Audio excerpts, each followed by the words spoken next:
চেষ্টা করি অন্তত আমাদের মাধ্যমে কোনো একটা মানুষের মুখে হাসি ফুটুক, একবেলা খাবার আসুক ওদের মুখে। কিন্তু এই কাজগুলো করতে গিয়ে সমাজের এক শ্রেণীর মানুষ নামের অমানুষের কবলে পড়ে আমাদের এই যে স্বপ্নগুলো আমরা দেখি, এই স্বপ্নগুলো কিন্তু বেড়ে যাচ্ছে। আসলে কিছুই করার নাই, হাতের পাঁচ আঙ্গুল সমান না, যুদ্ধ করে বাঁচতে পারে।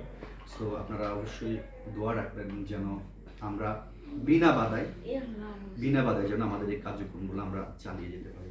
আম্মু এখান থেকে একটা কাগজ তুলেন, একটা কাগজ তুলেন, একটা একটা একটা একটা একটা একটা নেন, একটু কাছে আসেন আপনি। হ্যাঁ, একটু রাব্বানি ভাই একটু দেখেন তো, কান্না মরছে একটু দেখেন তো। এগুলো হচ্ছে আমার শুভাকাঙ্ক্ষী, মানে আপনার লাইভে এখন আছে, ওনারা কানেক্ট আছে। এমডি সেলিম মিয়া, এই যে প্রথম উইনার আমরা পেয়ে গেছি। এমডি সেলিম মিয়া দেখা যাচ্ছে কি ক্লিয়ার? আরেকটু পুরানা এমডি সেলিম মিয়া প্রথম ভাগ্যবান উইনার। আমরা আজকে সেলিব্রেশনটা করতেছি, বাট মনের মধ্যে কোনো আনন্দ নেই, বিশ্বাস করেন। প্রথমত রাব্বানি ভাইয়ের নামে এই যে হ্যাসেল উনি যে পোহাচ্ছে ওইটা, আর দ্বিতীয়ত এই যে মা বৃদ্ধাশ্রমে আসছি, এই যে কেউ তার ইচ্ছা করে বৃদ্ধাশ্রমে আসে না, কেউ কি না এখানে আসে না, এখানে কেউ দিয়ে যাওয়ারও সুযোগ নেই।